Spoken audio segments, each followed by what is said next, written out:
My dear brothers and sisters in Islam, there is one goal that each and every object of creation strives to achieve throughout its existence.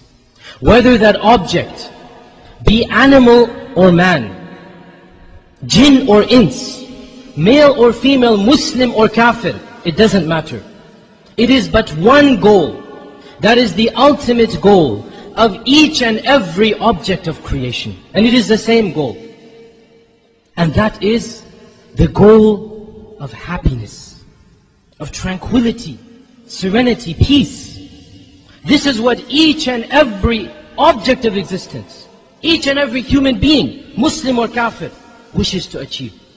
And you find that every act of his throughout the day and night is aimed towards this goal. What will make me happier? What will make me self-content? What will make me arrive at an inner feeling of tranquility and peace? However, amazingly, even though the goal is the same, even though the ultimate destination might be the same for all of mankind, the roads and the paths that they use to try to arrive at this goal are very, very diverse. So you find some segments of society believe that happiness is achieved through the accumulation of wealth, of material possessions. So you find they have dedicated their entire lives to amass and hoard as large of a fortune as they can.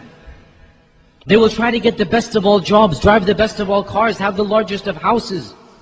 And they think that this will bring them the happiness that they desire. Other segments of society believe that happiness and tranquility will be achieved as a result of power, of being able to control society. So you find that they have dedicated their lives in climbing the political ladder, trying their best to get to the top. Yet others believe that happiness is achieved through fame, recognition, that he be famous, wherever he go, he be recognized amongst the people.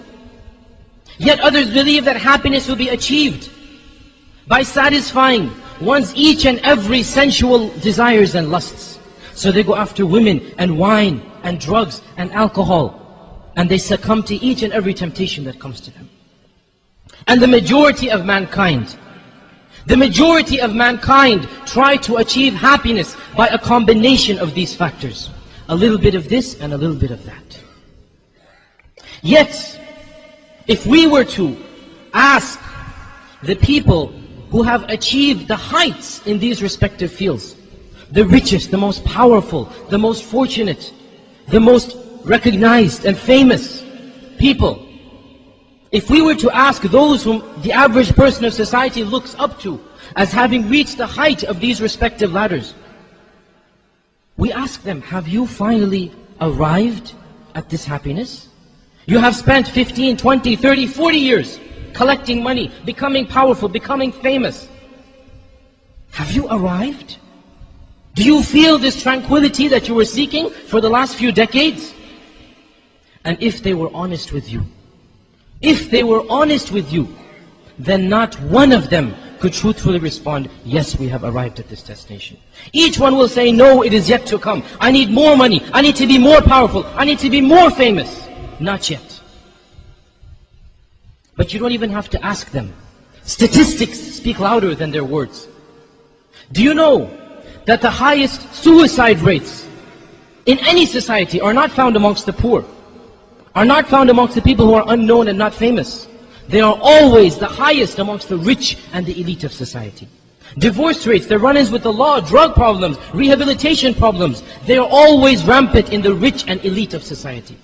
Those whom others think have reached the heights, and yet in reality, they are far worse off than they were when they started their journey to come to the top. Allah describes them very beautifully in the Quran. يَأْكُلُونَ وَيَتَمَتَّعُونَ كَمَا تَأْكُلُ الْأَنْعَامُ وَالنَّارُ مَثْوًى لَهُمْ. They eat and are drink, they are merry, just like the animals are. Just like animals, when the animals wake up, their only purpose of existence is to eat and drink and be merry. They don't have a higher purpose of life. So too are human beings who think that happiness will be achieved through anything that this world has to offer. In one verse Allah says, they are like animals, nay, they are worse than animals. بَلْ هُمْ أَضَلُّ سَبِيلًا. Because they had been blessed with a mind, they had been blessed with an intellect, but they did not use it for the sake of Allah. So they became worse than the animals who were not blessed with an intellect in the first place. So the question arises, my dear brothers and sisters, what then is the road to spiritual happiness? How can a person arrive at this tranquility that is sought by all of the creation? Let us turn to the Quran and Sunnah. Let us see what Allah and His Messenger have to say about this topic. Allah says in the Quran, Ya ayyuhalladhina amanu, O you who believe. O you who believe, this is verse directed to me and you, pay attention to it. O you who believe, istajibu lillahi walirrasul, respond to the call of Allah and His Messenger. إِذَا دَعَاكُمْ لِمَا يُحْيِيكُمْ, when they call you to that which will give you your life, to that which will give you the life that you seek. Respond to the call of Allah and His Messenger, and when you respond, you will be given life. Allah is not speaking to the dead, He is speaking to people who are alive, who are walking and eating and drinking on the face of this earth, but they are spiritually dead. Spiritually they are dead. So Allah is saying, when you respond to the call of Allah and His Messenger, when you obey whatever Allah tells you to do, whatever the Prophet ﷺ tells you to do, in this is your life. In this is where you will feel the life that you desire. Scholars have differed about what this call is. Some have said that the reference to the call is to the Quran. Others have said Islam. Others have given other responses.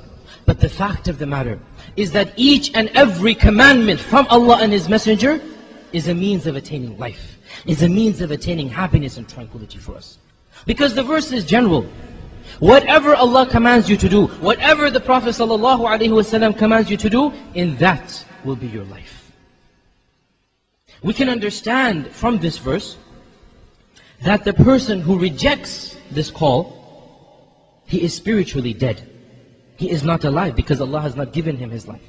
And this is exactly what Allah says in the Quran. Allah says in the Quran, أَوَمَنْ كَانَ مَيْتًا فَأَحْيَيْنَاهُ. Give the example of the one who was dead and we resurrected him, brought him back to life. The reference here is not to a physically dead person. The reference here is to a person who is not worshipping Allah. And then Allah guided him to start worshipping Him. So Allah calls the person who is not worshipping Allah dead. أَوَمَنْ كَانَ مَيْتًا. Give the example of the one who was dead. He had no life. He had no tranquility. He had no purpose. فَأَحْيَيْنَاهُ. We gave him his life by guiding him to Islam, by guiding him to the worship of Allah, by making him amongst the pious. وَجَعَلْنَا لَهُ نُورًا يَمْشِي بِهِ فِي النَّاسِ. We gave him a light. And by this light he walks amongst the people. كَمَنْ مَثَلُهُ فِي الظُّلُمَاتِ. Is his example the same as the one who is wandering in the darkness, never to exit from it? So in this verse, Allah gives us two parables, two themes. The theme of life and death.